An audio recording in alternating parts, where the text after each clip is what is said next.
Good day to you. Patricia here. Do you know what? It's properly misty here in Zurich as I record this podcast for you.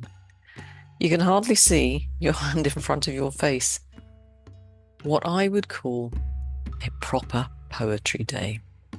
So let's have a little bit. Fingers swirling through the button basket. Late autumn rain. Fingers swirling through the button basket. Late autumn rain. That's by Mimi Ahern from Poetry P's journal in the summer of 2021. As is the next poem. Hollow Willow, Stories Hidden in the Fog. Hollow Willow, Stories Hidden in the Fog. And that one's by Eva Drobna. And I have one from me. Aging Skin, Wormholes Intersecting, Windfall Apples. Aging Skin, Wormholes Intersecting, Windfall Apples. And that one's from the HNA Anthology in 2023. Which reminds me, I'm saving up to attend the next meeting, which is next year. So if you can buy the podcast a coffee and help me get across not just the Atlantic, but all the way over to the Pacific coast of America, that would be amazing. And some breaking news. The Poetry P Anthology and the latest journal are both out. Reviews are great. You're loving the poetry, and there's mega love for Isabella Mori's essay on brevity, which I absolutely echo. It's a super piece of work. If you'd like a copy, there will be links in the show notes for both of them. And congratulations to Karl Bachmann, whose poem was selected as the editor's choice. Moonless night, crossing the lake on creaking ice. Moonless night, crossing the lake on creaking ice. The sounds in that one are absolutely stupendous. And if you'd like to read the analysis or find out who were the honourable mentions, well, do go and purchase the anthology. But before I tell you what I'm talking about this week, I'm just going to mention that this meander through the Tanka world will also be on Poetry P's YouTube channel. And you can read the slides there, of course, as I go along. Buson and ISA members will have the show notes dropping into their mailboxes. Would you like to become a member? Have a recce at the show notes. So last time we left the podcast with a bit of scandal. A menage à trois, or even quattre. If you haven't got a clue what I'm on about, you better go back an episode and have a listen. There's some great poetry on there. You don't want to miss out.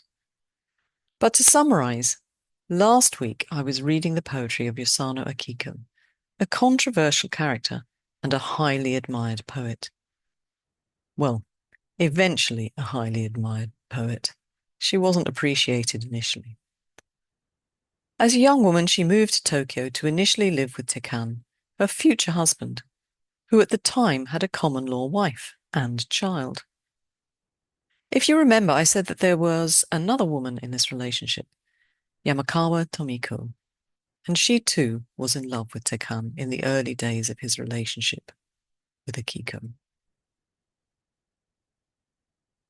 Today I'm going to open with some poetry from her, explore some female Tanka poets who were not included in Ueda's modern Tanka anthology, and then have a listen to some work from some more of the female poets he did include. So starting with Tomiko. This Tanka is a poem about the relationship between the aforementioned Yosanos Akiko and Tekan, written I think around 1900. And I wonder, could Tomiko be deluding herself here? After all, the two of them later married, and despite Tekan's infidelities, remained so until his death.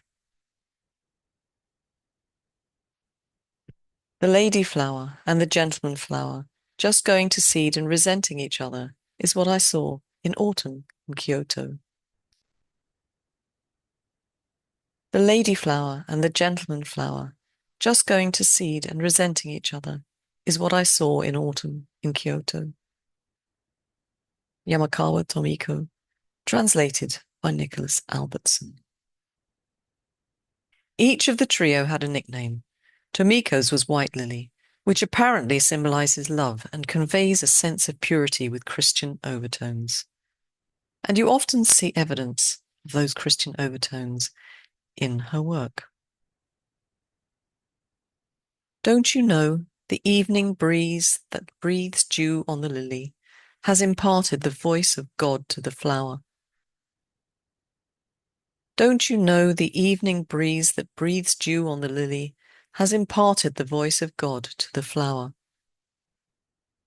Yamakawa Tomiko, translated by Nicholas Albertson.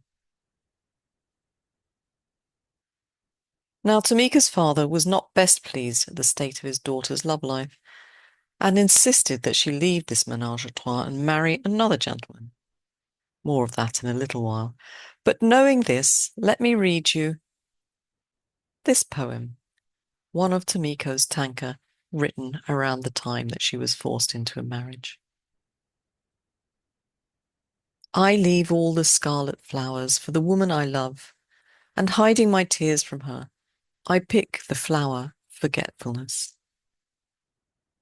I leave all the scarlet flowers for the woman I love, and hiding my tears from her, I pick the flower of forgetfulness.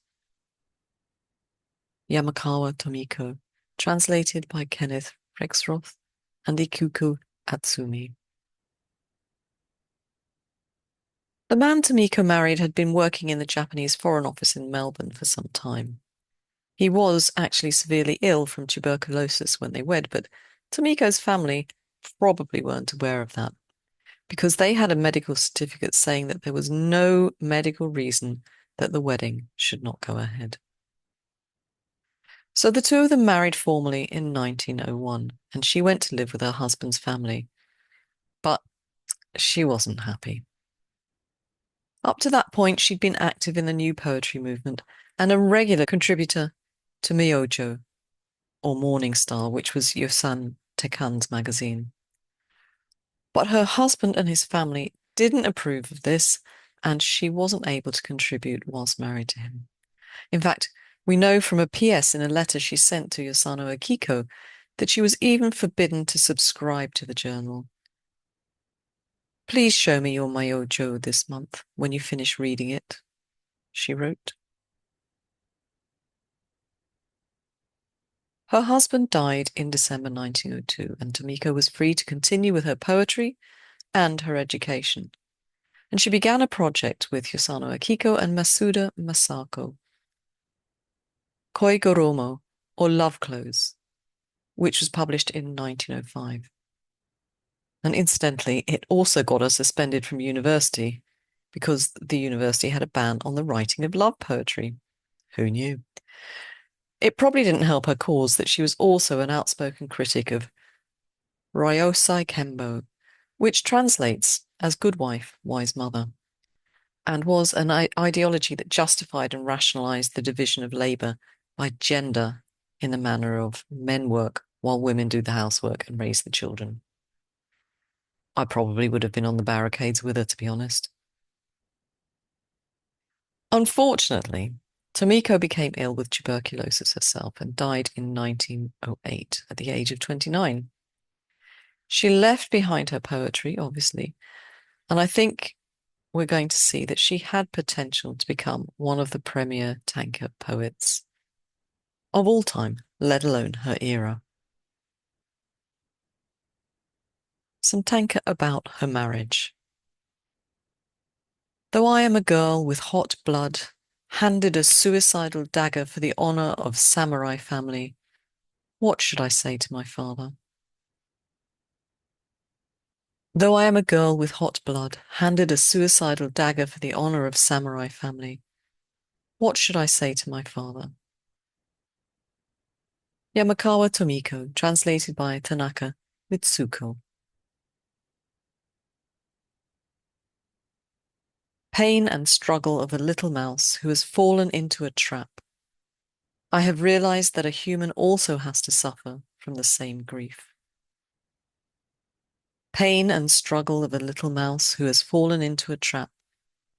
I have realized that a human also has to suffer from the same grief. Yamakawa Tomiko, translated by Tanaka. Mitsuko. And in this poem, we can see her expressing the fear she has of her illness. Till yesterday, I had been proud of myself, not knowing my chest has been wrapped in dust and trash. Till yesterday, I'd been proud of myself, not knowing my chest has been wrapped in dust and trash. Yamakawa Tomiko, translated by Tanaka. Mitsuko. After her husband died, it's possible that Tomiko became involved again with Yusano Tekan, even though by now he was married to Akiko. Reading this poem, which I believe was written after her husband died, I wondered, was it referring to Tekan? My yearning for you has grown more and more as cotyledons grow to the height that covers the sun in the sky. My yearning for you has grown more and more as cotyledons grow to the height that covers the sun in the sky. Yamakawa Tomiko, translated by Tanaka Mitsuko. Now, Masuda Masako was the third contributor to Robe of Love, or Love Clothes. She was the second daughter of a doctor of traditional Chinese medicine in Osaka. Her mother died when she was only 4 years old. Her first poems were published in 1898, and she too was a member of the Tokyo New Poetry Society. In 1904, she moved to Tokyo to enroll in Japan Women's University, where she became friends with Yamakawa Tomiko. And like Tomiko, she was suspended by the university because of the publication of Robes of Love. After graduating in 1907, Masako married Chino Shosho, a scholar of German poetry and a poet himself. So you'll often find Masako's work published in her married name, Chino Masako. This is one of her love poems. I shall hide myself within the moon of the spring night after I dare reveal my love to you. I shall hide myself within the moon of the spring night after I dare reveal my love to you. Chino Masaka, translated by Hatsumi Ikuko. Our next poet, Baba Akiko, was born, as you can see, a little later than the poets we've heard from so far. She was born in 1928 and is still alive. When we read her Tanka, we can see that it's evolved from the times of Akiko, Tomiko, and Masako. And these next couple of poems, this Akiko, illustrate, I think, neo-modernism, maybe even the avant-garde period of Tanka. God punished the moment of love. When I looked back, the Milky Way brims over with his jealousy. God punished the moment of love. When I looked back, the Milky Way brims over with his jealousy. Baba Akiko, translated by Atsumi Ikuko. In autumn, words sound like an echoing axe. Even some demon in me would rise and walk away. In autumn, words sound like an echoing axe. Even some demon in me would rise and walk away. Baba Akiko, translated by Atsumi Ikuko. And one last one from Akiko, just because it touches my heart. Since I don't know my mother, I won't be a mother. Facing the sun, we smile at each other, myself and the faceless child. Since I don't know my mother, I won't be a mother. Facing the sun, we smile at each other, myself and the faceless child. Baba Akiko, translated by Kenneth Rexroth and Atsumi Ikuko.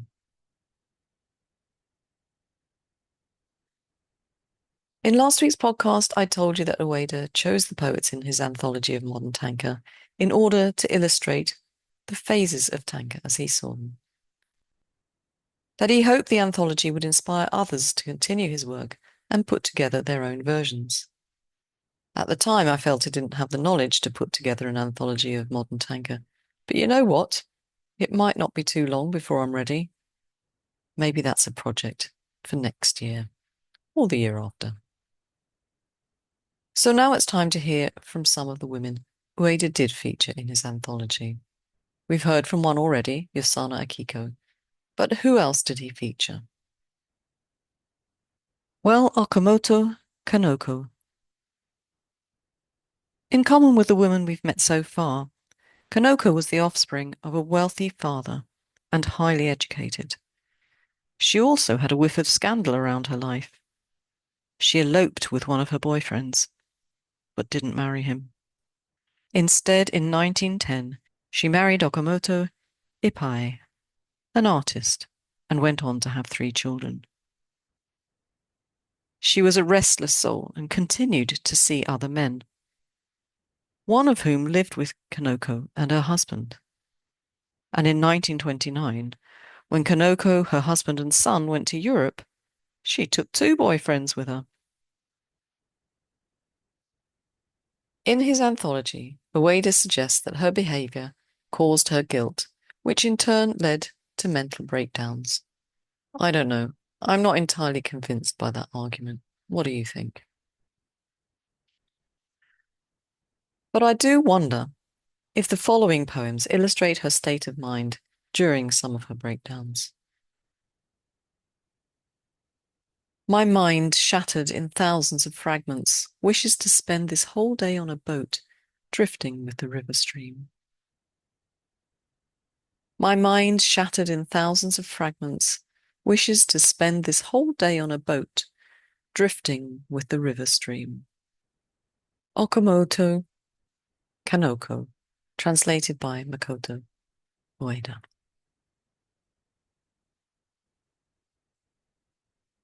As I gaze upon a bundle of small red roses with fear in my heart, each and every flower turns into an eye. As I gaze upon a bundle of small red roses with fear in my heart, each and every flower turns into an eye. Okamoto Kanoko, translated by Makoto Ueda. Although she was a poet who published 4 collections of Tanka in her lifetime, she's probably best known for prose fiction. She wrote 9 collections of fiction. Next up is Saito Fumi. She was a daughter of a high-ranking military man, himself somewhat regarded as a Tanka poet, so it was probably fated that she'd take up that form of poetry, which she did in her teens, although she was a little older when her work was first published. As an aside, her father was amongst the officers accused in the February 26th incident of 1936, in which some of the military attacked the home of the Prime Minister. It's probable that he was executed, although I can't find definitive proof.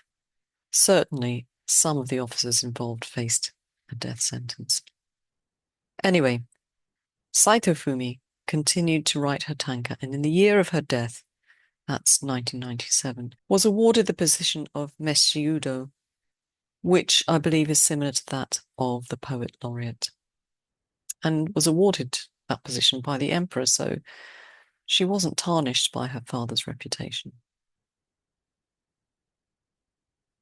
This first poem of Fumi's that I'll read to you is apparently one of Ueda's favourites of her poems. But this translation is not his. It is that of Hatsui Kamamura and Jane Reichold. A white hare from a snow-covered mountain. When it came out, it was killed with its eyes open. A white hare from a snow-covered mountain. When it came out, it was killed with its eyes open. A bullet was fired in the center of his forehead, yet his face still moving as it haunts this eerie summer.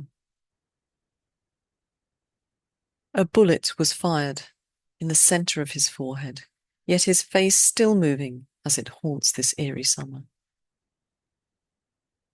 Sato Fumi, translated by Hatsui Kawamura and Jane Reichold. As I read this poem, I wondered, was it about her father and his fate? Nakajo Fumiko died at a relatively young age. As you can see, she lived from 1922 to 1954. She suffered from breast cancer and had at least one mastectomy, possibly two. Her first book of Tanka, Chibusa Shoshitsu, or Losing My Breasts, was published in the year of her death. Her second, Hana no Genkai, a prototype of flowers, was published posthumously. Not surprisingly, her health featured strongly in her work. In search of a shore where I might spot my breast drifting along with white jellyfish, I'll go to sleep again. In search of a shore where I might spot my breast drifting along with white jellyfish, I'll go to sleep again. Nakajo Fumiko, translated by Makoto Ueda.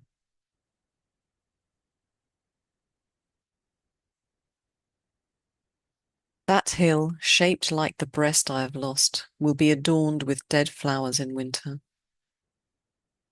That hill, shaped like the breast I have lost, will be adorned with dead flowers in winter.